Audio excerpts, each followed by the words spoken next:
terjunnya lewat bawah sana. Terus ini kita sekarang mau ke atas. Nah, di atas ini, di air terjun sekarang ini tuh nggak cuma ada air terjun aja, tapi kayak ada makam.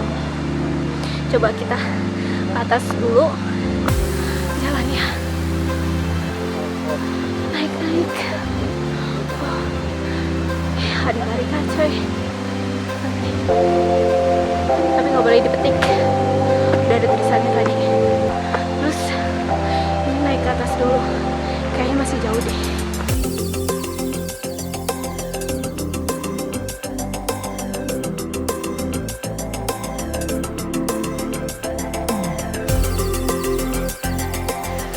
Oke, udah sampai. Tapi kita nggak boleh ngambil gambar dulu aja. Jadi di atas itu tempat sholat gitu. Dulu orang-orang kalau mau sholat tuh harus lewatin jalan yang susah ini dulu. Sekarang kita cuma mau sholat, masjid udah di depan rumah aja, kita nggak mau sholat. Jadi ini nih di atas ini.